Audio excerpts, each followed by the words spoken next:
আসসালামু আলাইকুম। সকাল ৭টা। আমার ছেলেকে স্কুলের জন্য রেডি করিয়ে ভাবলাম একটু রাস্তা আগিয়ে দেই। অনেক সাপ দেখে ভয় পায় আমার ছেলে। অনেক দূর রাস্তা, জঙ্গল দিয়ে যেতে হয়। আমাদের বাড়ির আশেপাশে কোনো ঘর নেই, দেখতে পাচ্ছেন আপনারা। ছোট ভাই স্কুলে যাচ্ছে, ও দেখো বড় হইয়া ভাইকে আগিয়ে দিচ্ছে ছোট ভাইকে। মা হিসাবে আমার অনেকটা খারাপ লাগে, তবু কি করবো। ওর ক্লাস হচ্ছে ৮টায়, আমাদের বাড়ি থেকে ৭টায় বের করে দিতে হয়। এখান থেকে গিয়ে তার দাদা বাড়ি যাবে, সেখান থেকে মোজা শু লাগিয়ে তারপরে সেখান থেকে তার চাচাতো ভাই বোনের সঙ্গে স্কুলে যাবে।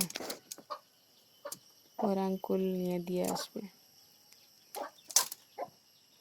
অনেকটা রাস্তা দূর, দেখতে পাচ্ছেন,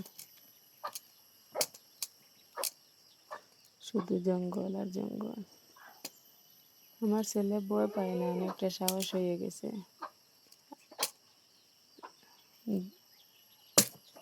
আমার মেয়ে কিছু কিছু কথা হইতে পারে, যেমন মা বাবা এগুলো ডাকতে পারে।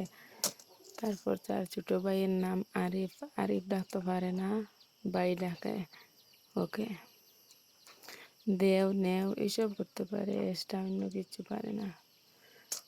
ও স্কুলে যাওয়ার পর একদম একা হয়ে যায়, অনেক কান্নাকাটি করে। ও বাসায় থাকলে ওর সাথে খেলাধুলা করে।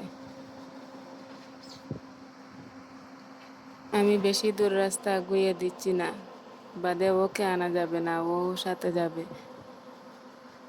যাবে, অনেক কান্নাকাটি করবে। সবাই দোয়া করবেন আমার মেয়ের জন্য, ছেলে মেয়ের জন্য।